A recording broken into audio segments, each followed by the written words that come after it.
إبراهيم في العالمين إنك حميد مجيد. قال الله تبارك وتعالى في كلامه المجيد: أعوذ بالله من الشيطان الرجيم. بسم الله الرحمن الرحيم. تلك الرسل فضلنا بعضهم على بعض ومنهم من كلم الله ورفع بعضهم درجات وآتينا عيسى ابن مريم البينات وأيدناه بروح القدس ولو شاء الله ما اقتتل الذين من بعدهم من بعد ما جاءتهم البينات ولكن اختلفوا فمنهم من آمن ومنهم من كفر ولو شاء الله ما اقتتلوا ولكن الله يفعل ما يريد. قال المؤلف والمفسر رحمه الله تعالى: أدام النفع بعلومكم وعلومه في الدارين آمين، إلى أن قال: يخبر تعالى أنه فضل بعض الرسل على بعض. اب مفسر رحمت اللہ علیہ فرماتی ہیں کہ اللہ تبارک و تعالی نے ان آیات میں خبر دی ہے کہ اللہ نے فضیلت بخشی ہے رسولوں کو بعض پر، جیسے فرمایا: وَلَقَدْ فَضَّلْنَا بَعْضَ النَّبِيِّينَ عَلَى بَعْضٍ وَآتَيْنَا دَاؤُودَ زَبُورًا. جیسے اللہ نے فرمایا کہ تحقیق ہم نے فضیلت بخشی ہے نبیوں کو بعد نبیوں کو نبیوں پہ، اور ہم نے داؤد علیہ السلام کو عطا فرمائی کتاب زبور. تو اللہ تبارک و تعالی نے رسولوں کو بھی ایک دوسرے پہ فضیلت دی ہے اور انبیاء نبیوں کو بھی ایک دوسرے پر فضیلت بخشی ہے. تو قاعدہ یہ ہے کہ ہر رسول جو ہے وہ نبی ہوتا ہے، یہ بات یاد رکھ لیں، لیکن ہر نبی جو ہے وہ رسول نہیں ہوتا.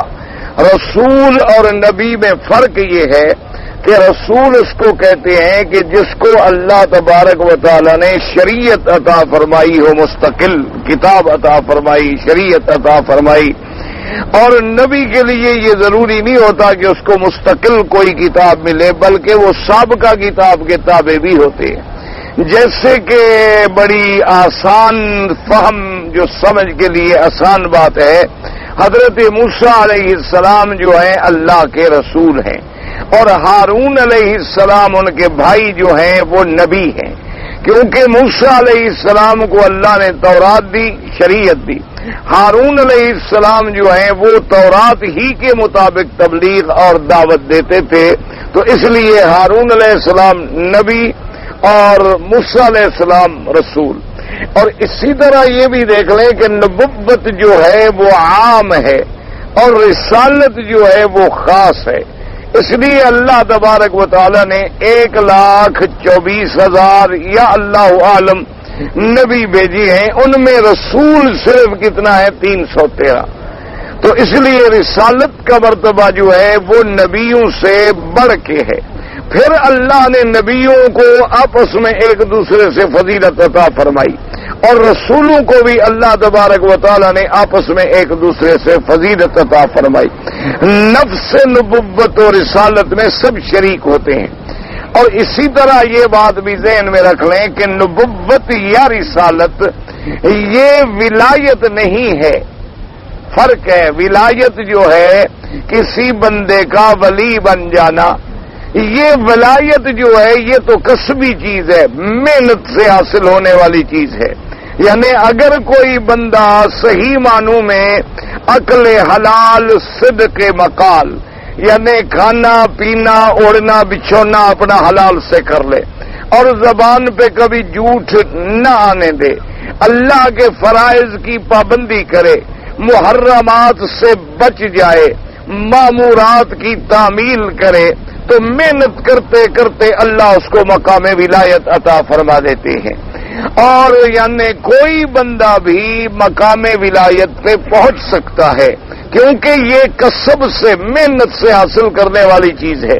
جتنی آدمی محنت کرے گا اتنی جلدی اس مقام کو حاصل کر لے گا. لیکن نبوت اور رسالت جو ہے وہ کسبی چیز نہیں ہے. ایک بات ہمیشہ یاد رکھیں، وہ وہابی نعمت ہے۔ کیا مانا؟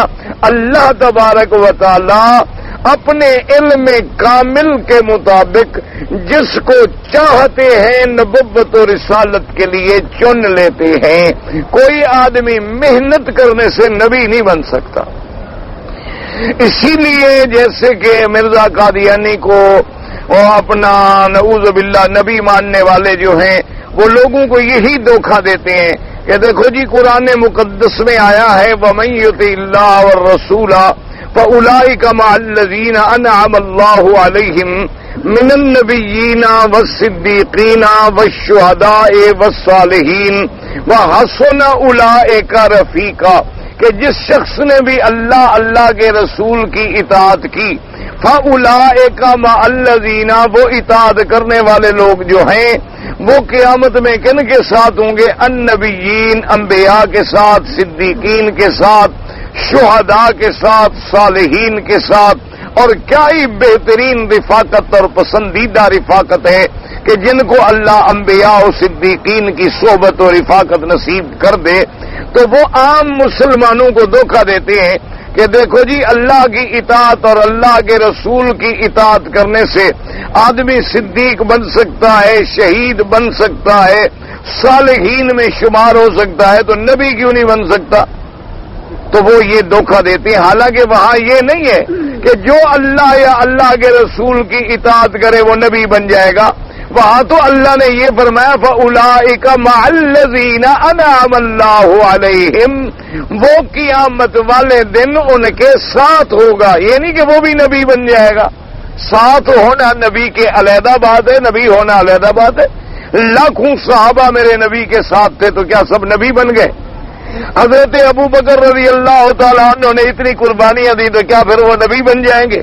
اگر حضرت ابی بکر اور حضرت عمر کے بارے میں حضور نے خود فرمایا کہ اگر میرے بعد نبوت کا دروازہ بند نہ ہوتا تو عمر بھی نبی ہوتا، لیکن وہ بھی نبی نہیں بن سکا، تو پھر کوئی مرزا کیسے نبی بن سکتا ہے؟ تو اس لیے یہ باتیں جو ہیں محض مسلمانوں کو دھوکہ دینے کے لیے ہوتی ہیں۔ جیسے حضور نے فرمایا انا وکافل الیتیم، آپ نے فرمایا میری امت میں سے جو بندہ کسی یتیم کی حفاظت کرے، کسی یتیم بچے کو پال لے، اس کی نگہداشت کرے، فرمایا قیامت میں وہ اور میں ایسے برابر ہوں گے، بس اتنا فرق ہوگا درجے کا، یعنی میرے درجے کے بعد اس کا درجہ ہوگا۔ تو اب اللہ تبارک و تعالیٰ کافل الیتیم، یتیم کی کفالت کرنے والے کو بھی اتنا اونچا مرتبہ عطا فرما دیں گے۔ تو اس لیے یہ معنی نہیں ہوتا کہ نبی کے ساتھ قیامت میں اگر اللہ اکٹھا کریں تو وہ ہر اکٹھے ہونے والا نبی بن جائے، تو یہ بہرحال نہیں۔ یاد رکھیں کہ نبوت اور رسالت جو ہے وہ وہابی نعمت ہے، یعنی بندے کو خود کو بھی پتہ نہیں ہوتا۔ آپ نے نہیں دیکھا کہ موسیٰ علیہ السلام وہ تو اپنی طرف سے آگ لینے کے لیے جا رہے تھے نا، کہ سردی ہو گئی، راستہ بھول گئے، اور بیوی سے فرمایا کہ تم بیٹھو میں جا کے آگ لے آتا ہوں۔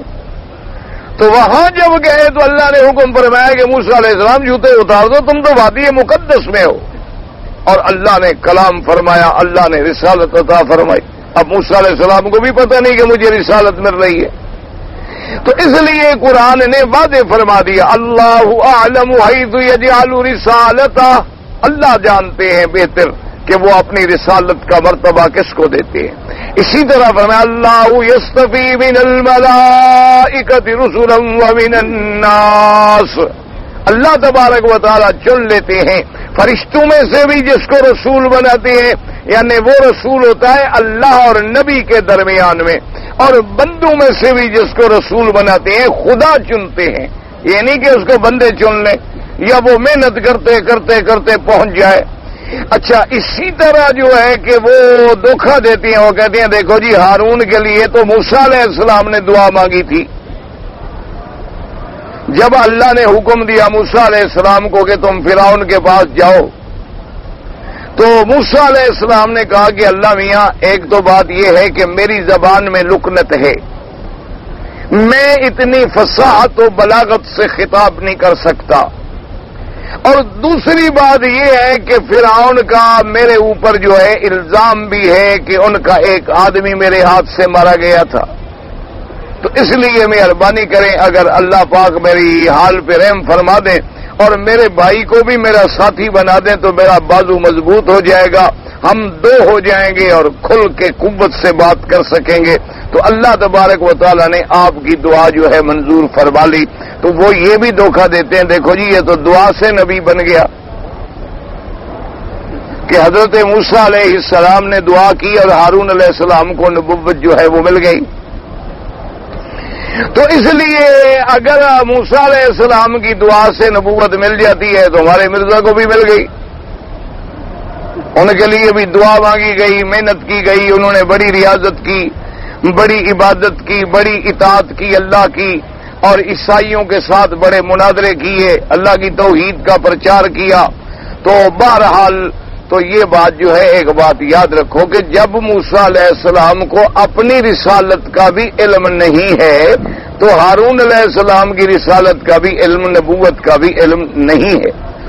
اب ہے کہ اللہ کے علم میں تو ہارون نبی تھے، اللہ نے موسیٰ علیہ السلام کی دعا منظور فرما لی، ورنہ اگر نبی کی دعا سے ہر بات ہوتی ہو تو اللہ نے ان کو زیارت کیوں نہیں کروا دی؟ وہاں بھی تو دعا مانگی، اللہ میاں مجھے زیارت کرا دو، رب ارنی انظر الیک، میرے مولا تو نے مجھے کلام سے بخشا ہے، میں نے آپ سے کلام کیا، آپ نے مجھ سے کلام فرمایا تو میں دیدار بھی کر لوں، کلام کرنے والی ذات کو دیکھ بھی لوں۔ اللہ نے فرمایا لن ترانی، تم مجھے نہیں دیکھ سکتے، تم مجھے نہیں دیکھ سکتے، تو وہاں دعا منظور نہیں فرمائی۔ یہ تو اللہ تبارک و تعالی نے اپنی نبوت کے فیصلے فرما دیے تھے کہ پہلے سے حضرت ہارون اللہ کے علم میں نبی تھے، لیکن جیسے کہ مثلا سیدنا ابراہیم الخلیل نے دعا مانگی کہ اللہ میاں کعبہ بن گیا، یہاں ایک نبی پیدا فرما، چونکہ ابراہیم الخلیل کو پتا نہیں تھا، حالانکہ اللہ تو فیصلہ اس وقت فرما چکے تھے، ابھی آدم علیہ السلام بھی نہیں بنے تھے۔ حضور نے فرمایا کہ میری نبوت کا فیصلہ تو اس وقت تو ہو چکا تھا، ابھی آدم علیہ السلام تو مٹی اور گارے میں تھے، یعنی ابھی ان کا پورا وجود مکمل بھی نہیں ہوا تھا، لیکن چونکہ ابراہیم علیہ السلام کو علم نہیں ہے تو اس لیے وہ دعا مانگ رہے ہیں کہ ربنا وبعث فیہم رسولا، کہ میرے اللہ یہاں ایک رسول پیدا فرما اور ان میں سے رسول پیدا فرما تاکہ تیرے دین کے لیے وہ کام کرے اور تیرے اس گھر کی آبادی کا باعث بن سکے۔ تو اب یہ تو نہیں کہیں گے کہ صرف اگر ابراہیم علیہ السلام دعا نہ مانگتے تو حضور نبی نہ بنتے۔ اللہ نے حضور کی نبوت کا فیصلہ تو پہلے فرما دیا تھا، لیکن ابراہیم علیہ السلام کی دعا بھی شامل ہو گئی، حضرت ابراہیم علیہ السلام کو بھی دعا مانگنے کا صلہ مل گیا۔ تو اس لیے ہمیشہ یاد رکھیں کہ نبوت اور رسالت کبھی محنت سے نہیں ملتی، مقام ولایت محنت سے مل جاتا ہے، آدمی اللہ کا ولی بن جاتا ہے۔ اللہ سب کو سب سے پہلے تو ایمان والے ویسے اللہ کے ولی ہوتے ہیں، کیونکہ مومن جو ہے وہ اللہ کا ولی ہے، اللہ کا خود فرمان ہے اللہ ولی الذین آمنوا، اللہ تبارک و تعالی محافظ و نگران ہیں اپنے ایمان لانے والے بندوں کا۔ اللہ تبارک و تعالی کے بندے جو ایمان والے ہیں وہ سب اللہ کے چاہنے والے ہیں، اللہ کے محبوب ہیں، اللہ کو محبوب رکھنے والے ہیں۔ والذین آمنوا اشد حبا للہ، اب اس میں پھر محنت و ریاضت ہے کہ جو آدمی جتنی محنت کرے گا، ریاضت کرے گا، اتنی اس کے مراتب اور اس کے درجات جو ہیں وہ بلند ہوتے جائیں گے اور اس کا انشراح صدر ہوتا جائے گا، اس کا تزکیہ نفس ہوتا جائے گا، اس کی ظلمانیت ہٹتی جائے گی، نورانیت بڑھتی جائے گی، اب وہ اللہ کے اور زیادہ بے اعتبار مرتبے کے قریب آ جائیں گے۔ تو اس لیے اللہ نے فرمایا کہ پھر ہم نے انبیاء کو بھی فضیلت دی، ہم نے رسولوں کو بھی فضیلت دی، ہم نے داؤد علیہ السلام کو زبور جیسی کتاب عطا فرمائی، اور بعض انبیاء کو اللہ نے کوئی کتاب نہیں دی، صرف نبی تھے۔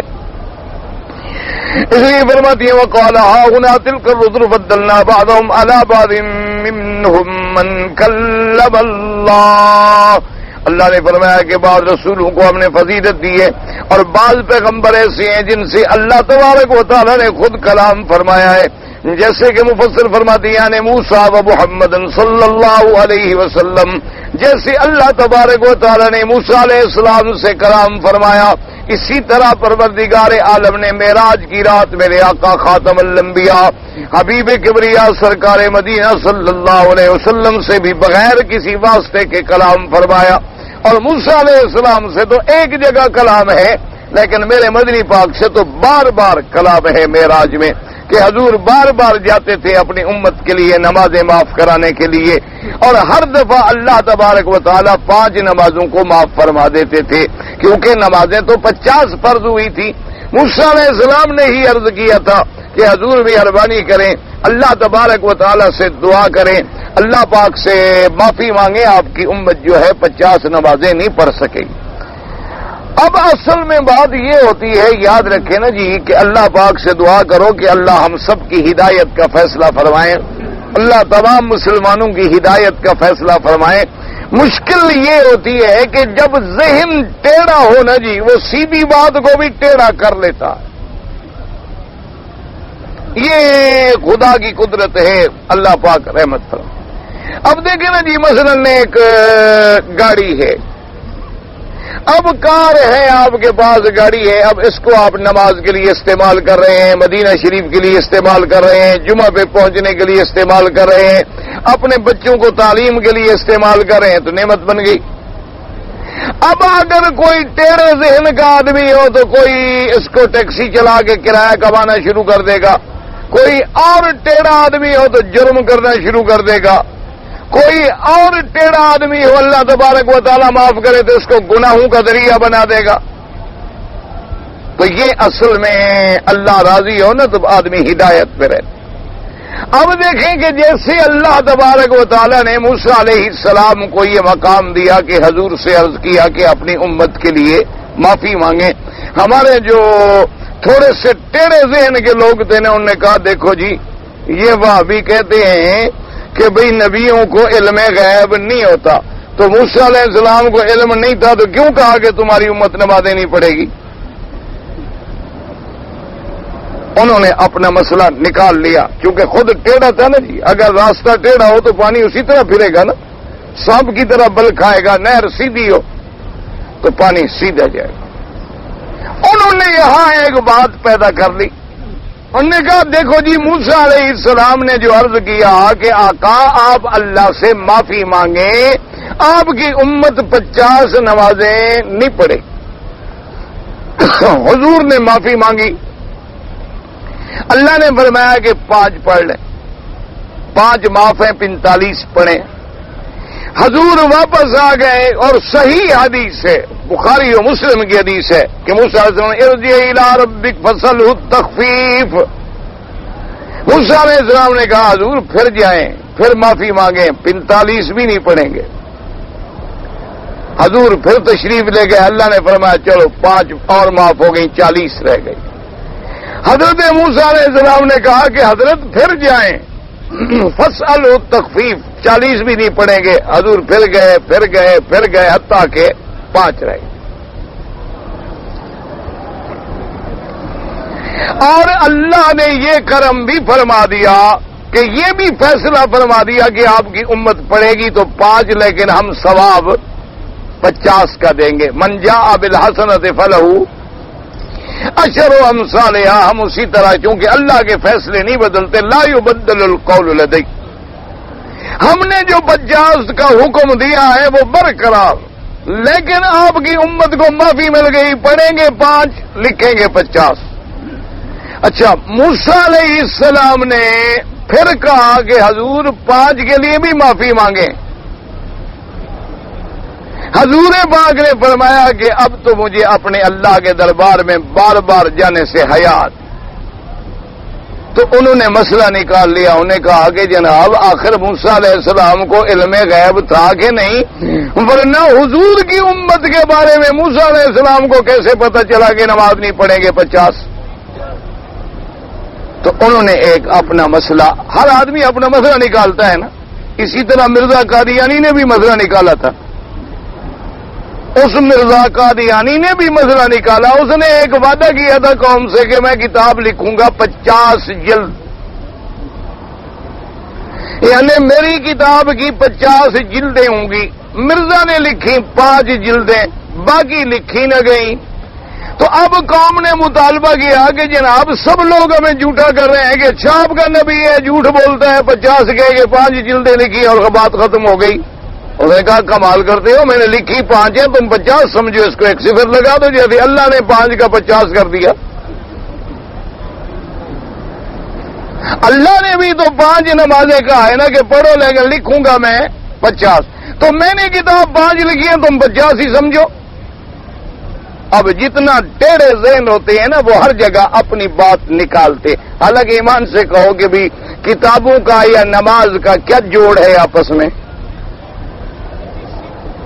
اچھا اللہ نے تو 50 معاف کر کے 5 کے بدلے میں ثواب ہمیں 50 کا عطا فرمایا, اور یہ کذاب کہتا ہے میں 50 لکھوں گا. لکھی کذاب نے 5. اب 5 کو ہم 50 کیسے پڑھیں؟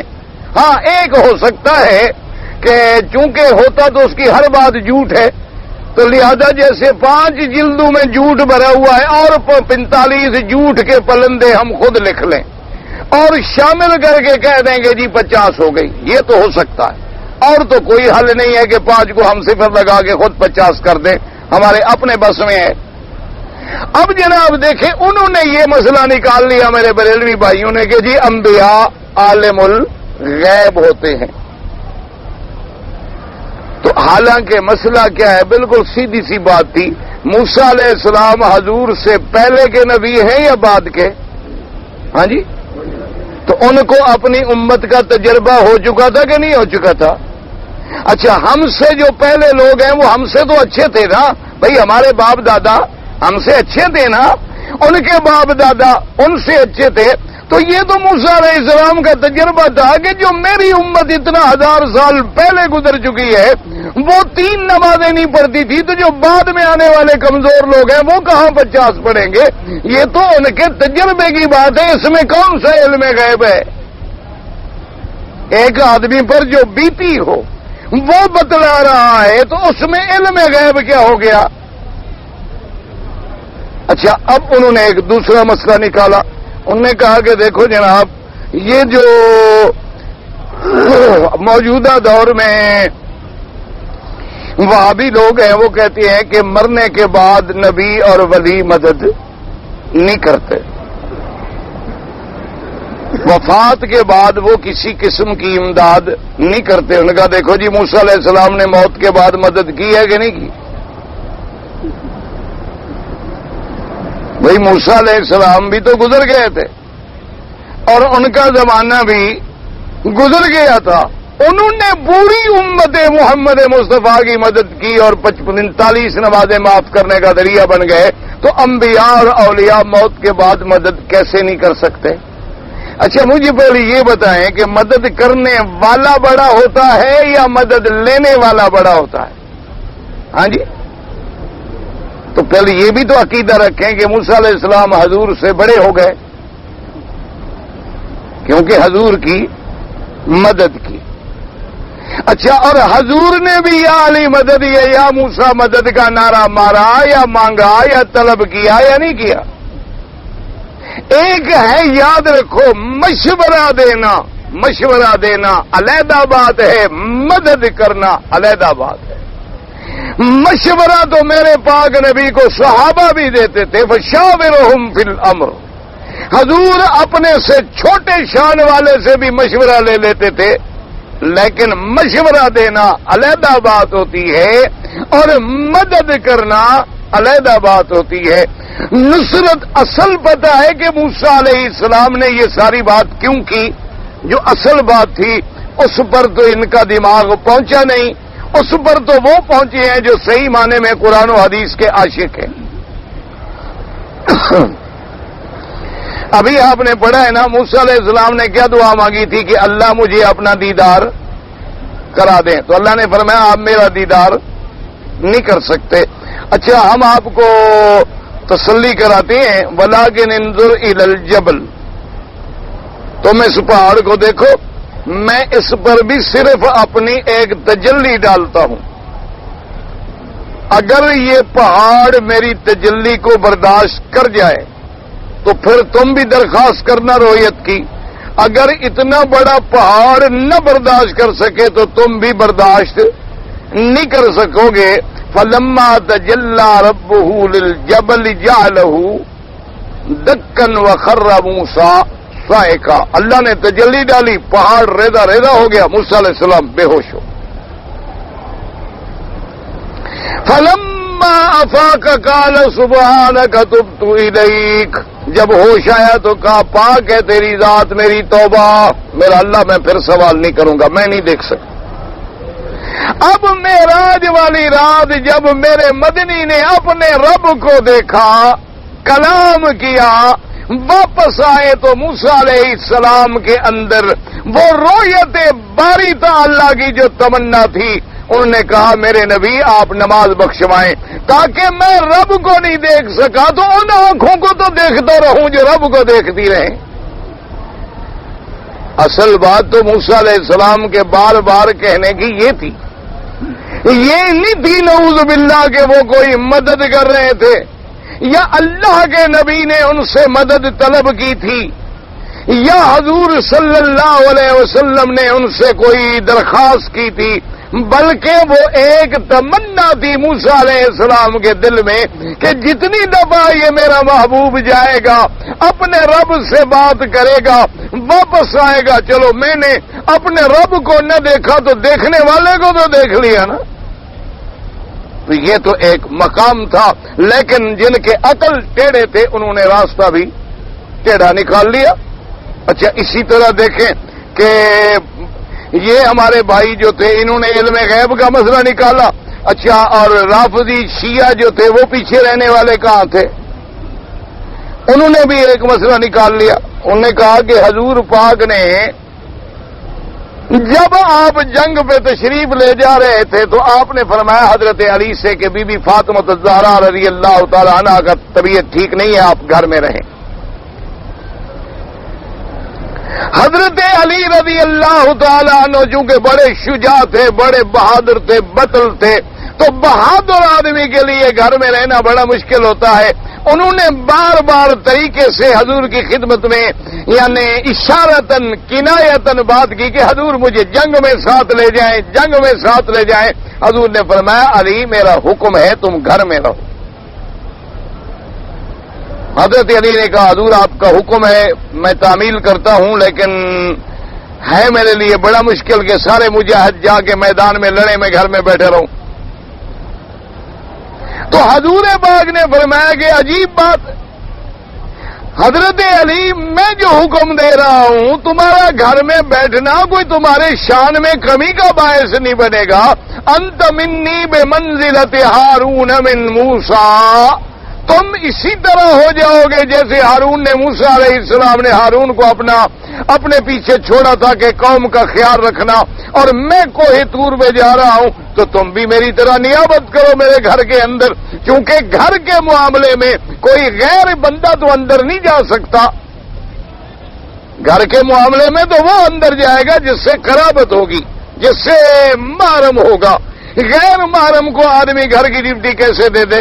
اور اگر بی بی فاطمہ الزہرا رضی اللہ تعالی عنہا کی طبیعت خراب ہے, انہیں کوئی تکلیف ہوئی, حضرت حسن حسین رضی اللہ عنہما چھوٹے بچے ہیں, تو ان کے گھر میں اور کون داخل ہوگا؟ تو تم اسی طرح ہو جیسے ہارون. اب حضور صلی اللہ علیہ وسلم نے تو حضرت علی کی تسلی کرائی تاکہ ان کے دل میں جو نہ جانے کا بوجھ ہے وہ بوجھ اتر جائے, اطمینان ہو جائے. اور اس میں بھی کوئی شک نہیں کہ حضرت علی جو ہے وہ علی ابن ابی طالب ہیں, اور میرے مدنی جو ہیں محمد ابن عبداللہ ہیں. عبداللہ کس کا بیٹا ہے؟ عبد المطلب کا. اور ابی طالب کس کا بیٹا ہے؟ تو آپس میں ویسے بھی کیا رشتہ بن گیا بھائی. انہوں نے بھی مسئلہ نکال لیا. انہوں نے کہا دیکھو جی موسیٰ علیہ السلام نے کہا تھا نا کہ یا ہارون اخلفنی فی قومی, کہ ہارون نے فرمایا تھا موسیٰ علیہ السلام نے کہ ہارون میں تو جا رہا ہوں تورات پہ, اب میری قوم میں میرا خلیفہ تم ہو. تو اللہ کے نبی نے بھی فرمایا کہ تم ایسے ہو جیسے ہارون موسیٰ کے لیے. تو وہاں ہارون خلیفہ تھا تو نبی کا خلیفہ علی بنے گا، ابو بکر کہاں سے خلیفہ بن گیا؟ انہوں نے اپنا مسئلہ نکال لیا. اسی لیے میں نے عرض کیا ہے نا کہ جب آدمی ٹیڑھا ہوتا ہے نا، آپ اصول ہے نا، آپ ایک ندی کھود دیں تھوڑی سی، اس کو سیدھا کھول دیں تو پانی سیدھا چل جائے. آپ اس کو یوں کر دیں، ذرا زگ زیگ کر دیں تو پانی بھی اسی طرح کرتا چلے جائے. اب انہوں نے اس مسئلے سے خلافت نکالنی چاہیے حضور صلی اللہ علیہ وسلم کی، لیکن خدا کی شان دیکھو کہ بھئی ہارون علیہ السلام موسیٰ علیہ السلام سے پہلے فوت ہو گئے یا بعد میں؟ ہارون کی وفات ہی پہلے ہوگی. اللہ نے ان کو زندہ ہی نہیں رکھا تھا کہ کوئی نبی کے بعد خلافت کا جھگڑا ہی نہ کرے. وہ تو زندگی میں ڈپٹی سپرد کی گئی. حضرت موسیٰ علیہ السلام کی موت کے بعد تو ہارون خلیفہ نہیں بنے، ہارون تو پہلے فوت ہو گئے. زندگی میں کسی کو گھر میں ڈپٹی دینا جو ہے علیحدہ بات ہے، موت کے بعد خلافت علیحدہ بات ہے. اور وہاں دونوں نبی ہیں اور یہاں حضرت علی کے پاس نبوت نہیں ہے، تو برابری کیسے ہو سکتی ہے؟ اس لیے ہمیشہ یاد رکھیں کہ اللہ تبارک و تعالیٰ سے دعا کیا کریں کہ اللہ ہمیں ہدایت دے، اللہ ہر مسلمان کو صراط مستقیم پہ رکھے، اللہ تبارک و تعالی حق بات کہنے کی، حق بات سمجھنے کی توفیق دے. ورنہ جب عقل ٹیڑھی ہوتی ہے تو باتیں ٹیڑھی.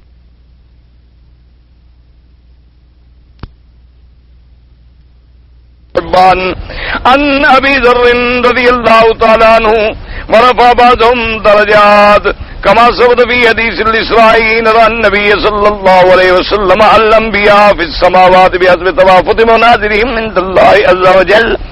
اب مفسر رحمۃ اللہ علیہ فرماتے ہیں کہ اللہ نے کسی کو شرف کلام بخشا، جیسے موسیٰ علیہ السلام، جیسے ہمارے آقا سرکار مدینہ حضرت محمد الرسول اللہ صلی اللہ علیہ وسلم سے بھی اللہ نے کلام فرمایا. اور اسی طرح اللہ نے جنت میں آدم علیہ السلام سے بھی کلام فرمایا، جیسے کہ ابی ذر رضی اللہ تعالی عنہ کی روایت کے اندر بھی موجود ہے. اور اللہ نے فرمایا ورفع بعضهم درجات، اور ہم نے بلند کر دیے ان کے درجات. فرماتی ہیں کہ جیسے معراج کی رات اللہ نے میرے مدنی کو ہر انبیاء کے ساتھ ملایا، اور بعض نبی پہلے آسمان پہ، بعض دوسرے پہ، بعض تیسرے پہ، بعض چوتھے پہ، بعض پانچویں پہ، بعض چھٹے پہ، بعض ساتویں آسمان پہ ملے. تو جیسے جیسے ان کے مرتبے تھے، جیسے جیسے ان کے مدارج تھے، اللہ نے اسی طرح ان کو مقامات عطا فرمائے، جیسے کہ حدیث اسراء اور معراج کے اندر ثابت ہے. فإن قيل فما الجمع بين هذه الآية وبين الحديث الثابت في الصحيحين عن أبي هريرة رضي الله تعالى عنه قال استب رجل من المسلمين ورجل من اليهود فقال اليهودي في قسم يقسم الله والذي اصطفى موسى على العالمين فرفع المسلم يده فلطم بها وجه اليهودي وقال أي خبيث وعلى محمد صلى الله عليه وسلم. فجاء اليهودي إلى النبي صلى الله عليه وسلم فاشتكى على المسلم فقال رسول الله صلى الله عليه وسلم لا تفضلوني على الأنبياء فإن الناس يسأكون يوم القيامة فأكون أول من يفيق. فأجد موسى عليه السلام بادشا بقائمة الأرش فلا أدري فاك قبلي أم جوزي وساقة الطور فلا تفضلوني على الأنبياء وفي روایت لا تفضلوا بین الانبیاء. اب مفسر رحمۃ اللہ علیہ فرماتی ہے کہ پھر صحیحین کے اندر بخاری اور مسلم میں حدیث موجود ہے، حضرت ابی ہریرہ رضی اللہ تعالی عنہ راوی ہیں. آپ فرماتی ہیں کہ ایک مسلمان کا اور ایک یہودی کا آپس میں جھگڑا ہو گیا. یہودی نے جب قسم کھائی تو کہا والذی اصطفی موسیٰ علی العالمین، کہ مجھے قسم ہے اس ذات پاک کی کہ جس نے موسیٰ علیہ السلام کو سب جہانوں پر فضیلت دی ہے. تو حضرت جب آقا انعامدار کی شان میں کمی سنی مسلمان نے تو مسلمان کو غصہ آ گیا. اس نے کہا کیا کہہ رہے ہو کہ اللہ نے موسیٰ علیہ السلام کو ہمارے نبی پر بھی فضیلت دی ہے، بڑے خبیث ہو. تو انہوں نے تھپڑ مارا یہودی کے منہ پہ. انہوں نے کہا یہ تم کیسے کہتے ہو کہ موسیٰ علیہ السلام سب سے افضل ہے؟ سب سے افضل تو محمد رسول اللہ ہے. غصے میں آ کے مسلمان نے تھپڑ اس کے منہ پہ مارا. فاستقل یہودی علی المسلم, وہ یہودی جو ہے سیدھا حضور کی خدمت میں گیا اور جا کے شکایت کی کہ یا رسول اللہ صلی اللہ علیہ وسلم, ایسے ہمارے درمیان میں بات ہوئی ہے اور مسلمان نے مجھے جو ہے تھپڑ مارا. حضور پاک ناراض ہوئے. آپ نے فرمایا لا تفضلونی علی الانبیاء, آپ نے فرمایا کہ میری امت مجھے نبیوں پہ نہ بڑھایا کرو, میرا شان نہ بڑھایا کرو نبیوں پر. دیکھو کہ قیامت والے دن جب سب پہ ساکا آئے گا, بے ہوشی آئے گی, فرماتے ہیں حضور پاک کہ انا اول من یفیق, سب سے پہلے میں ہوش میں آؤں گا. اور جب میں ہوش میں آ کے اٹھوں گا تو کیا دیکھوں گا کہ حضرت موسیٰ علیہ السلام عرش کا پایا پکڑ کے کھڑے ہیں. حضور نے فرمایا پتہ نہیں, یا تو موسیٰ علیہ السلام مجھ سے بھی پہلے ہوش میں آ گئے یا اللہ نے ان کو بے ہوش کیا نہیں, کیونکہ کوہ طور پر جو بے ہوش ہوئے تھے اللہ نے اس کا بدلہ دیا ان کو کہ آج وہ بے ہوش نہ ہوں. تو لہذا موسیٰ کی اتنی بڑی شان ہے, تم کیوں ایسے بڑھاتے ہو نبیوں کو؟ تو اب یہاں آ گیا کہ نبیوں پر نہ بڑھاؤ, اور ادھر قرآن کہتا ہے کہ ہم نے نبیوں کو ایک دوسرے پر بڑھایا ہے, ایک دوسرے پر فضیلت دی ہے. تو بظاہر قرآن اور اس حدیث کے اندر جو ہے ایک تعارض واقع ہوتا ہے. ایک تعارض تو یہ ہے کہ حضور نے فرمایا لا تفضلونی علی الانبیاء, مجھے نبیوں پہ مت بڑھاؤ. اچھا, ایک تعارض تو یہ ہو گیا, اللہ فرماتے ہیں فضلنا بعضهم علی بعض, کہ ہم نے ایک دوسرے پر فضیلت دی ہے, اور نبی فرماتے ہیں انبیاء کو نہ بڑھاؤ ایک دوسرے پر. تو تعارض ہو گیا. اچھا, دوسرا تعارض یہ ہو گیا کہ سب سے افضل جو ہے وہ تو خاتم الانبیاء محمد مصطفیٰ ہے صلی اللہ علیہ وسلم, موسیٰ علیہ السلام سے بھی افضل ہے. لیکن حضور نے فرمایا کہ دیکھو موسیٰ علیہ السلام سو مجھ سے بھی پہلے عرش کا پایا پکڑ کے کھڑے ہیں, اور یہ بھی نہیں پتا مجھے, لا ادری, میں نہیں جانتا کہ موسیٰ علیہ السلام پر بے ہوشی آئی نہیں یا بے ہوشی آئی ہے اور مجھ سے پہلے ہوش میں آ گئے ہیں. اس سے پھر موسیٰ علیہ السلام کی فضیلت بھی ملتی ہے. اس لیے ہمیشہ بات کو سمجھیں, اصل فرمان کا مقصد کیا ہے کہ بھئی انبیاء کو ایسے نہ بڑھاؤ کہ ایک کا شان بیان کرو تو دوسرے کی توہین ہو جائے. نا, لا تفضلونی, ایسا ہرگز نہ کرو. اللہ نے سب کو شان دی ہے, اور دیکھو کہ بعض چیزوں میں جزئی طور پہ اللہ نے ایک چیز موسیٰ علیہ السلام کو دی ہے جو اور نبی کو نہیں دی. تو اس لیے فرمایا یہ تنبیہ تھی کہ بھئی تم ایسی بات نہ کرو جیسے دیکھو نا جی تم کسی ایک عالم کی شان بیان کرو اور باقی کی توہین کرو. نہ, سب علماء ہیں, اللہ جو فوت ہو گئے اللہ ان کی قبروں پہ رحمت فرمائے, اور جو زندہ ہیں اللہ تبارک و تعالیٰ ان کی حفاظت فرمائے اور ان سے دین کا کام لے لیں.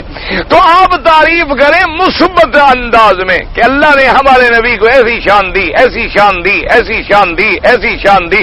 یہ مانا نہیں کہ دوسرے مخالف سے کہو کہ تیرے نبی کی کیا شان ہے, وہ کیا مقابلہ کر سکتے ہیں.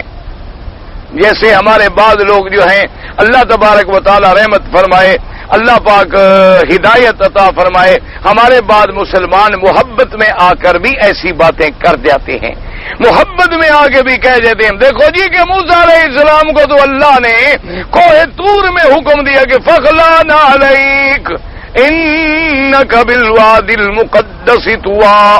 اللہ نے فرمایا کہ موسیٰ تم وادی مقدس میں ہو, جوتے اتار دو, جوڑا اتار کے آ جاؤ.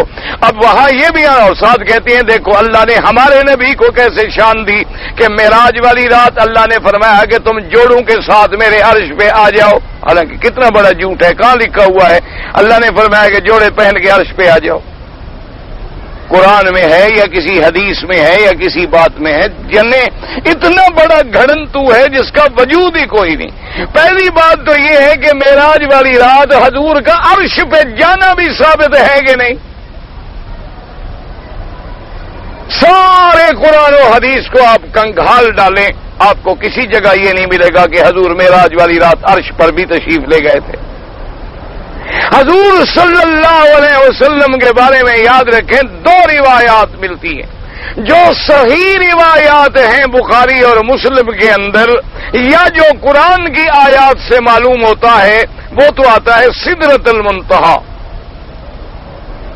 اور ایک حدیث مبارک میں آتا ہے کہ اس کے بعد اللہ نے انہیں اور اپنا قرب نصیب فرمایا. پھر جبریل علیہ السلام بھی رہ گئے اور جبریل علیہ السلام بھی پھر حضور کی معیت نہ کر سکے، اور انہوں نے کہا کہ یا رسول اللہ نے ہر فرشتے کا ایک مقام بنایا ہے، میں اس سے آگے نہیں گزر سکتا، میں اس سے آگے نہیں جا سکتا۔ پھر حضور صلی اللہ علیہ وسلم کو اللہ نے اور شرف مرتبہ بخشا، ورنہ سارے قرآن کے اندر ایک ایک آیت پڑھ لیں اور ایک ایک حدیث مبارک پڑھ لیں، کسی ایک حدیث میں بھی یہ بات ثابت نہیں ہو سکتی کہ حضور عرش کے اوپر تشریف لے گئے ہوں، یا اللہ نے فرمایا ہو کہ تم جوتے پہن کے عرش پہ آ جاؤ۔ یہ ایسی باتیں ہیں جو لوگ محبت میں آ کے خود بڑھاتے چلے جاتے ہیں، اور اگر کوئی سمجھائے تو کہتے ہیں دیکھو جی حضور کی شان کے خلاف۔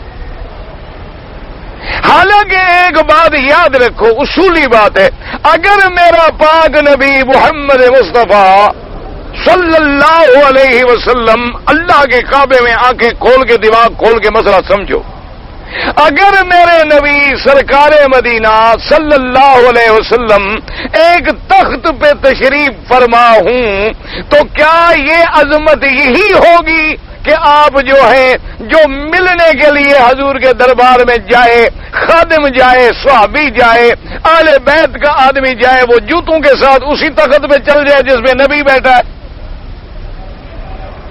نہ اس میں حضور کی عظمت ہے یا نعوذ باللہ حضور کی شان میں کمی ہے۔ جو بھی خادم آئے گا، جو بھی اہل بیت یا صحابی آئے گا، وہ دور اپنے جوتے اتارے گا، ادب سے آئے گا، حضور کے سامنے آ کے کھڑا رہے گا، جب تک حضور بیٹھنے کا حکم نہیں دیں گے وہ بیٹھے گا بھی نہیں۔ ادب کا تقاضا تو یہ ہے۔ اب اگر میرے اللہ کا مقام عرش ہے تو خدا خدا ہے، نبی عبد ہے، تو اب اللہ کے نبی کا مقام اسی طرح ہم ثابت کر سکیں گے کہ آپ جوڑے پہن کے عرش کے اوپر چلے جائیں۔ تو یہ ساری باتیں ایسی ہوتی ہیں جو لوگ خود قصے بناتے ہیں۔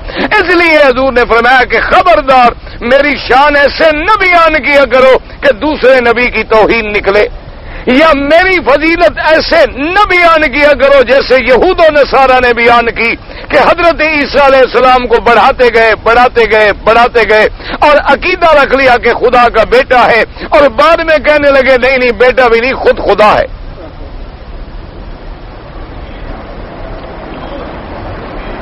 اسی طرح یہودیوں نے حضرت عزیر علیہ السلام کو بڑھایا، کیا کہا کہ خدا کا بیٹا ہے۔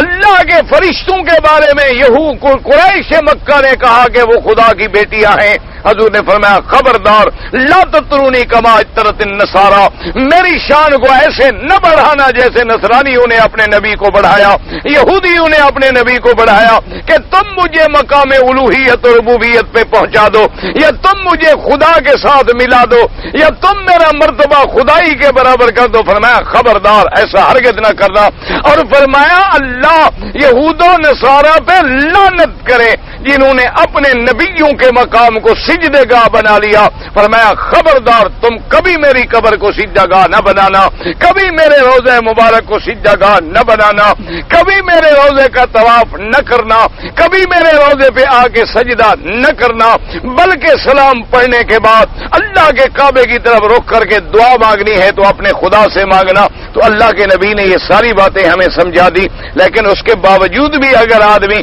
توکل کرے، اس لیے اب مفسر رحمۃ اللہ علیہ اسی کا جواب دیتے ہیں کہ حضور نے فرمایا کہ انبیاء پر مجھے نہ بڑھاؤ، تو اب اس کا جواب کیا ہے؟ فرماتی ہیں کہ ایک جواب تو یہ ہے کہ ان ھذا کان قبل ان یعلم بالتفصیل، کہ بعض علماء نے یہ جواب دیا کہ ابھی حضور کو اللہ نے یہ خبر نہیں دی تھی کہ ہم نے آپ کو سارے نبیوں کا سردار بنایا ہے، یعنی آپ کے علم سے پہلے یہ بات تھی، پھر اللہ نے آپ کو خبر دے دی کہ آپ سب کے سردار ہیں۔ لیکن مفسر فرماتے ہیں فیہ نظر، مجھے اس جواب کے اندر اعتراض ہے، یہ جواب جو ہے اتنا قوی نہیں ہے۔ دوسرا جواب یہ ہے کہ ان ھذا قالوا من باب الحزم والتواضع، اور دوسرا جواب یہ دیا مفسرین کرام نے کہ حضور نے جو فرمایا کہ مجھے موسیٰ پہ نہ بڑھاؤ، مجھے نبیوں پہ نہ بڑھاؤ، یہ حضور کی تواضع تھی، حضور کی شان تواضع تھی۔ جو شان والا ہوتا ہے وہ اپنے آپ کو جھکاتا ہے۔ آپ نے دیکھا نہیں کہ جس درخت پہ بھی پھل لگ جائے وہ درخت جھک جاتا ہے، اور جس درخت کے پھل نہ ہو تو ڈنڈ منڈ سیدھا کھڑا ہوگا آ کر کے۔ کیونکہ اس کے اوپر ثمر ہے نہیں. تو جن کو اللہ شان دیتے ہیں وہ جھک کے رہتے ہیں، وہ فرعون نہیں بنتے. الثالث ان هذا نهي عن التفضيل في مثل هذه الحال التي تحاكموا فيها عند التخاصم والتشاجر. اور بعض علماء نے فرمایا کہ جب کوئی جھگڑے کی بات ہو جائے تو وہاں ایک کو فضیلت دے کے دوسرے کی شان میں کمی نہ کرو. اور چوتھا جواب دیا لا تفضلوا بمجرد الاراء والعصبیہ. اور بعض علماء نے یہ جواب دیا کہ محض اپنے عقل سے اور محض اپنی عصبیت سے کہ چونکہ میرا نبی ہے اس وجہ سے نہ بڑھاؤ.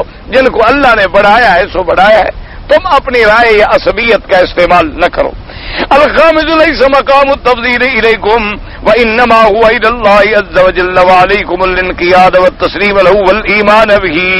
اور پانچواں جواب مفسرین نے یہ دیا ہے کہ کسی کا شان بڑھانا یا اس کا کم کرنا تمہارے ہاتھ میں تو ہے نہیں، یہ تو اللہ کے ہاتھ میں ہے. اللہ نے جس کی شان بڑھائی ہے، جس کی شان بلند کی ہے، اس پر تمہیں ایمان رکھنا چاہیے. تمہیں اپنے فیصلے نہیں کرنے چاہیے، اپنی طرف سے کوئی بات نہیں کہنی چاہیے.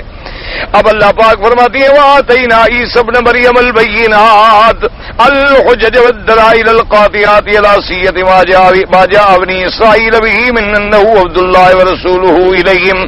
اللہ نے فرمایا کہ ہم نے عیسیٰ علیہ السلام کو، عیسیٰ ابن مریم کو اپنی نشانیاں دی، حجج دیے، دلائل دیے، بڑی کھلی کھلی نشانیاں دی کہ اللہ کے آپ بندے بھی ہیں، اللہ کے آپ رسول بھی ہیں.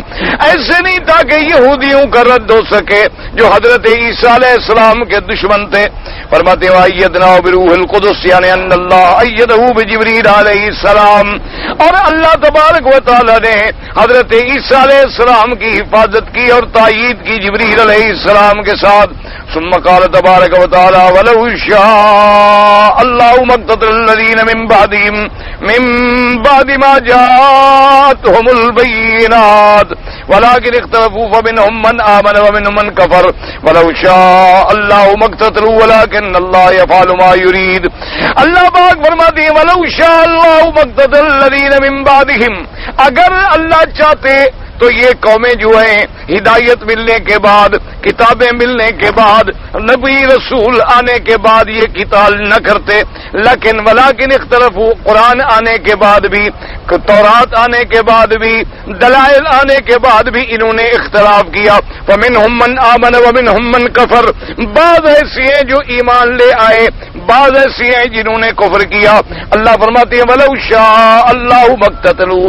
اگر اللہ چاہتے تو یہ قوموں میں اختلاف نہ ہوتے، قوموں میں جھگڑے نہ ہوتے، قوموں میں قتال نہ ہوتی.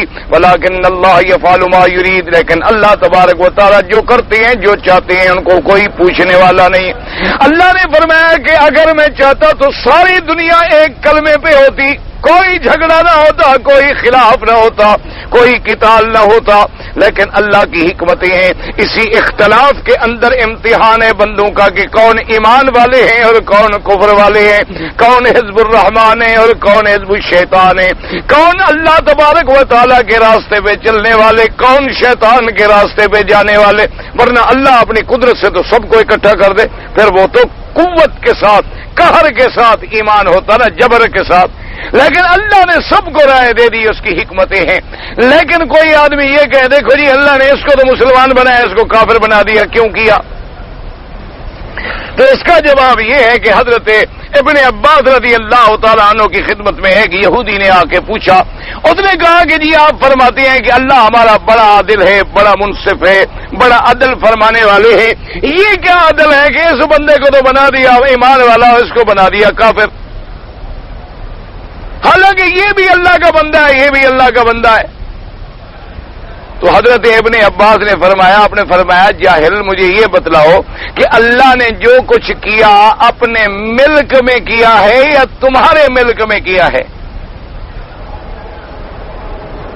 سمجھیے مسئلہ. دیکھیں نا مثلا اب یہ اینک جو ہے میری ہے، میرے ملک میں ہے، میں نے خریدی ہے. حالانکہ کیا ملک، بندے کا ملک تو مجازی ہے، نہ مر گیا ختم ہو گئی، ہر بات ہی ختم ہو گئی. لیکن مجازی طور پہ میں اس کا مالک ہوں، میں اس کو استعمال کروں، میں بیچ دوں، میں کسی کو ہدیہ دے دوں، کسی کو اعتراض کرنے کا حق ہے. ہاں میں اگر اس کی جیب سے اینک نکال کے اور کو دے دوں تو لوگ کہیں گے اچھا بات ہے، اس کی جیب سے نکال کے اس کو کیوں دے رہے ہو، تو اس کی چیز ہے. تو حضرت ابن عباس کے کہنے کا مقصد یہ تھا کہ یہ ساری مخلوق کس کا ملک ہے؟ تو اگر اللہ اپنے ملک میں جو کچھ چاہے تم کون ہو اعتراض کرنے والے؟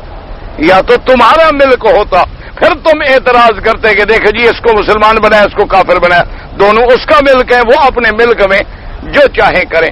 لیکن ایک بات یاد رکھیں، اللہ کسی کو زبردستی کافر نہیں بناتے، اللہ کے علم میں ہوتا ہے کہ کون کس چیز کی صلاحیت رکھنے والا ہے، پھر اللہ اس کو موقع دیتے ہیں۔ ہوا سے خمس دیے ہیں، 1,24,000 نبی بھیجے ہیں، اللہ نے کتابیں اتاری ہیں، اس کو عقل دیا ہے، اس کو اختیار دیا ہے۔ جب وہ اپنے اختیار سے ایمان کو چھوڑ کے کفر اختیار کرتا ہے تو پھر اللہ بھی دلوں پہ مورے لگا دیتا ہے، ورنہ اللہ تبارک و تعالی پھر تو نبی بھیجنے کی ضرورت نہیں تھی اگر اللہ زبردستی کسی کو کافر بنا دے۔ اللہ تبارک و تعالیٰ کسی کو زبردستی مسلمان بنا دے تو پھر قرآن حدیث کے آنے کی کیا ضرورت ہے؟ بس حکم دے دیتے تم مومن تم کافر، ختم ہو گئی بات۔ یہ جنت والے یہ جہنم والے اس کی مرضی۔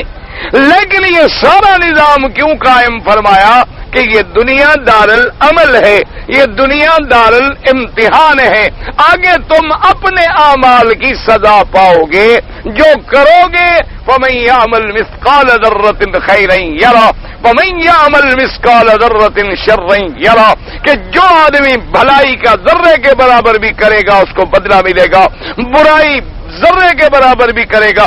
تو جب اللہ زبردستی کرواتے ہیں تو پھر بدلے کا کیا معنی یہ ہے کہ بھلائی بھی ہم اپنے حصے کرتے ہیں، برائی بھی ہم اپنے عقل سے اور اختیار سے اور پہچان سے کرتے ہیں، تب ہی تو سزا اور جزا ہے۔ باقی لوگوں کو یہ دھوکہ لگتا ہے کہ جی اللہ نے تقدیر میں تو لکھا ہوا ہے کہ یہ کفر پہ مرے گا، اور یہ جو ہے بندہ ایمان پہ مرے گا۔ جب اللہ نے لکھ دیا تو جی ہم کیا کریں، اللہ کا تو لکھا ہوا ہے، یہ بھی غلط بات ہے، یہ لوگ سمجھتے نہیں۔ لکھے کا معنی یہ نہیں ہوتا، لکھے کا معنی یہ ہے جیسے دیکھیں نا، اب ایک ایئر کنڈیشن لگا ہوتا ہے، اس میں دو سسٹم ہوتے ہیں، ہیٹنگ کا بھی کولنگ کا بھی۔ لکھا ہوتا ہے ادھر کول ادھر ہیٹ، سرخ نشان ہے ادھر نیلا نشان ہے۔ آپ کول پہ کھڑا کریں گے ٹھنڈا کرے گا، ہیٹ پہ لے آئیں گے گرم کرے گا۔ اب اس گرمی کے موسم میں کوئی آدمی رات اپنے کمرے میں جا کے اس کو ہیٹ پہ کر دے اور چلا دے اور گرمی ہو جائے، لوگ آئیں کہ بھئی پہلے گرمی ہے یہ تم کیا کرے، وہ کہا جی لکھا ہوا جو تھا۔ تو اب لکھے ہوئے کا قصور ہے یا اس پھیرنے والے کا قصور ہے؟ جس نے اس کو ہیٹ پہ کیا ہے قصور کس کا ہے؟ اللہ نے کیوں لکھ دیا کہ وہ اتنے بڑے علام الغیوب ہیں کہ بندوں نے جو جو کرنا تھا چونکہ ان کے علم میں ہے کہ یہ کرنا تھا، اس لیے پہلے لکھ دیا کہ یہ بندہ یہ کرے گا، مجھے پتا ہے، لیکن کرے گا خود۔ سمجھیے مسئلے کو، اللہ نے تو اپنے علم کامل کے مطابق یہ لکھ دیا۔ اب جب وہ بندہ، اللہ نے لکھا یہ بندہ مکے میں مرے گا، تو جب اس کی موت مکے میں آتی ہے تو اب فرشتے حیران ہوتے کہتے سبحانک یا اللہ، پاک ہے تیری ذات، کمال ہے تیرے علم کا۔ جیسے کہ روایات میں آتا ہے کہ اسرائیل اللہ کے فرشتے جو ملک الموت ہیں، روح قبض کرنے والے، وہ فرماتے ہیں کہ ایک دن میں حضرت سلیمان علیہ السلام کی مجلس میں تھا، اور ایک آدمی جو حضرت سلیمان کی مجلس میں بیٹھا ہوا تھا، 2 گھنٹے کے بعد اس کی موت کا وقت مقرر تھا، اور وہ جگہ وہاں سے سینکڑوں میل دور تھی۔ اور میں حیران ہو رہا تھا کہ مولا اس کی موت آپ نے لکھی ہے فلاں جگہ، اور یہ بیٹھا ہوا ہے سلیمان علیہ السلام کے پاس، اور 2 گھنٹے میں اس کا وہاں پہنچنے کا سوال ہی پیدا نہیں ہو سکتا۔ میں تو تیرا ملک ہوں، فرشتہ ہوں، میں تو ایک لمحہ البصر میں بھی پہنچ جاؤں گا۔ فرماتے ہیں میں ابھی یہ سوچ رہا تھا کہ وہ بندہ کھڑا ہو گیا، اس نے حضرت سلیمان سے عرض کیا کہ اللہ کے نبی مہربانی کریں، مجھے گھر بڑا ضروری پہنچنا ہے، کسی جن کو حکم دیں گے مجھے پہنچا دے۔ تو حضرت سلیمان علیہ السلام نے جن کو حکم دیا کہ بٹھاؤ اس کو اپنی پشت پہ، اڑو اور پہنچاؤ۔ وہ اڑ رہا تھا اور میں ہنس رہا تھا کہ مولا دیکھو کیسے اپنی موت کے لیے پہنچ رہا ہے، جہاں تیرا فیصلہ تھا وہیں یہ جا رہا ہے۔ تو اللہ نے جو لکھا ہے اپنے علم کے مطابق، ورنہ سزا ہمیں ہمارے کیے کی ملے گی۔ اللہ نعوذ باللہ ظلم سے پاک ہے، فرمایا وما ربک بظلام للعبید، اللہ اپنے بندوں پہ کبھی ظلم نہیں کرتے۔ فرمایا وما ظلمناہم ولکن کانوا انفسہم یظلمون، ہم نے کبھی کافروں پہ ظلم نہیں کیا، انہوں نے اپنے جانوں پہ خود ظلم کیا ہے۔ تو اس لیے ہمیشہ بات کو سمجھا کریں، اللہ پاک آپ کو بھی اور مجھے بھی سمجھنے کی توفیق عطا فرمائے۔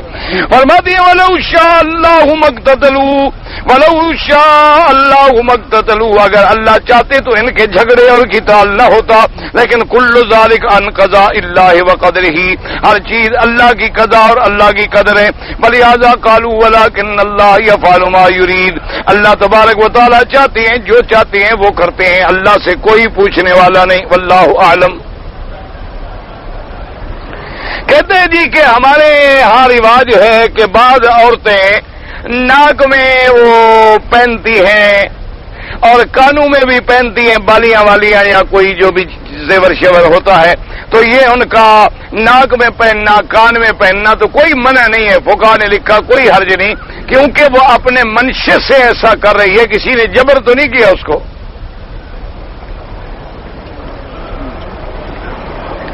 تمہیں منع ہے، وہ کہے کہ نہیں اور تم جا کے کان چیرنا شروع کر دو کہ نہیں میں نے تو آج سونا ڈالنا ہی ڈالنا ہے، تمہارا کان بچے یا نہ بچے، یہ مقصد ہے۔ اگر وہ اپنے منشے کے مطابق کوئی ایسی چیز کرتی ہے کوئی جیسے کہ بعض لوگ دانتوں کی اصلاح کرتے ہیں یا دانتوں کو ربط کراتے ہیں، کوئی ایسی بات نہیں۔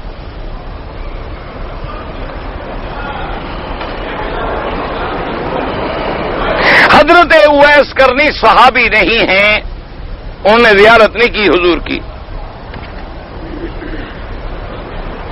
عصر کی اذان ہو جانے کے بعد، نماز ہو جانے کے بعد، اذان ہونے کے بعد عصر کی نماز سے پہلے سنتیں پڑھنا کوئی منع نہیں، ثواب ہے پڑھیں۔ عصر کی نماز کے بعد سورج ڈوبنے تک امام ابو حنیفہ رحمۃ اللہ علیہ کے نزدیک منع ہے کہ کوئی نماز نہ پڑھی جائے، کوئی سجدہ نہ کیا جائے۔ بعض ائمہ کرام جو ہیں وہ حرم میں اجازت دیتے ہیں، باہر وہ بھی کہتے ہیں کہ نہ پڑھو، لیکن صرف حرم کے اندر وہ کہتے ہیں کسی نے طواف کیا یا کوئی ایسی ضرورت آ گئی تو جائز ہے۔ اگر فجر کی اذان ہو جائے تو ہم نماز قضا پڑھ سکتے ہیں، سنتوں سے پہلے پہلے پڑھ سکتے ہیں، لیکن افضل یہ ہے کہ اذان ہونے کے بعد 2 رکعت سنت پڑھیں، پھر فجر کے فرض پڑھیں، پھر سورج نکلنے کے بعد قضا کریں۔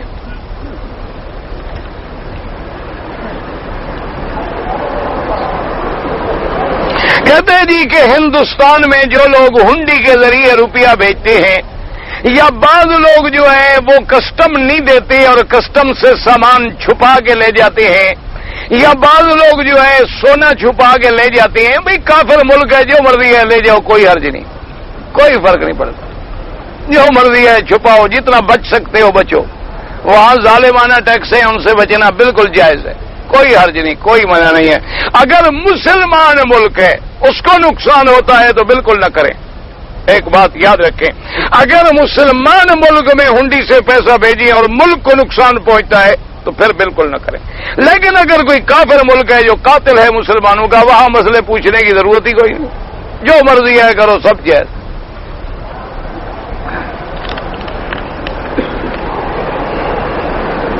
کہتے ہیں جی بدعتی قبر پرست جو ہیں کچھ لوگ یہاں بھی ہیں، تو یہاں بھی ہر قسم کے لوگ ہوتے ہیں، ایک قسم کے تھوڑے ہوتے ہیں۔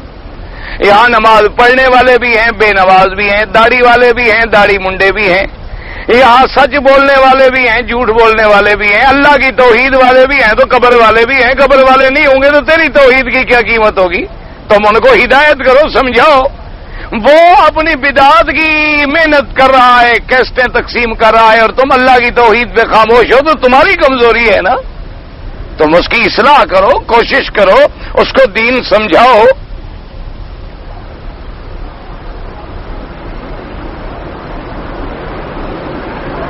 عجیب آدمی ہے، پتہ نہیں، بعض لوگوں پھر کہتے ہیں، بعض لوگ بڑے ناراض ہوتے ہیں، کہتے ہیں مکی صاحب کبھی جواب دیتے دیتے تلخ ہو جاتے ہیں۔ ایک تو بات یاد رکھو، میری کمزوری ہے کہ ہر بلوچ آدمی بہت شریف بھی ہو جائے تو تھوڑی سی تلخی رہ جاتی ہے، ایک بات یاد رکھو، اگر قوم ہماری یہ ہے نا، قوم کا اثر ہوتا ہے، لاکھ آدمی مولوی بن جائے، لاکھ آدمی مدرس بن جائے، ہیں تو ہم وہی بلوچ ولوچ، کوئی سید بزرگ تو ہے نہیں بابا ہم.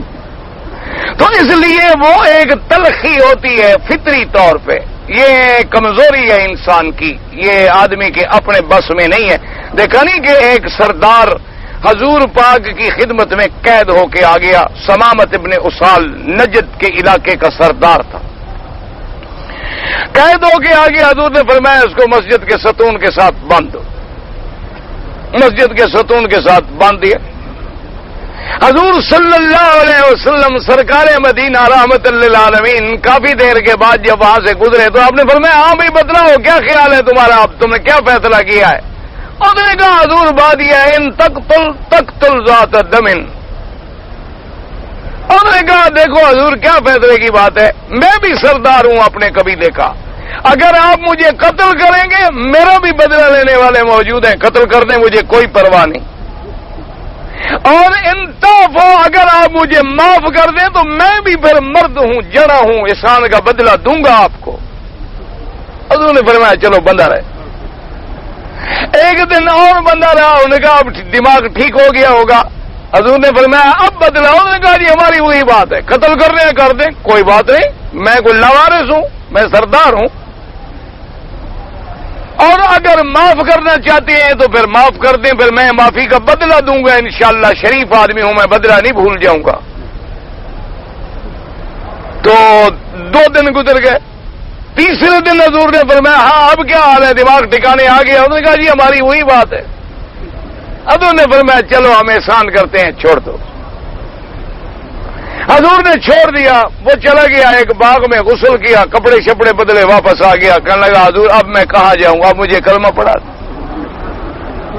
اب احسان کیا ہے تو پورا کریں، یہاں چھوڑ دیا ہے، جہنم سے نہیں چھڑواتے، وہاں سے بھی چھڑوائے، اب کلمہ پڑھائیں. حضور نے کلمہ پڑھا تو اس نے کہا حضور میں جا رہا تھا عمرے پہ، راستے میں آپ کے صحابہ نے مجھے پکڑ لیا، یہ مجھے پکڑ کے، کیونکہ عمرہ تو کافر بھی کرتے تھے نا، تو اب میں عمرہ کروں؟ آپ نے فرمایا ہاں عمرہ کرو. تو وہ عمرے پہ جب آیا تو مکے کے سردار ٹکر گئے، انہوں نے کہا تم تو کلمہ پڑھ کے مسلمان ہو کے آ گئے ہو اب عمرہ کرنے کے لیے، اب ہم تمہیں عمرہ نہیں کرنے دیں گے. انہوں نے کہا ٹھیک ہے نہیں کرنے دیتے ہو نہ کرو، یہی زیادہ سے زیادہ مجھے دم ہی دینی ہے نا، بکری دینی پڑے گی نا، میں باہر بکری ذبح کر کے چلا جاؤں گا، لیکن میں بھی ثمامت ابن اسال ہوں، یاد رکھنا بدلہ لوں گا میں بھی.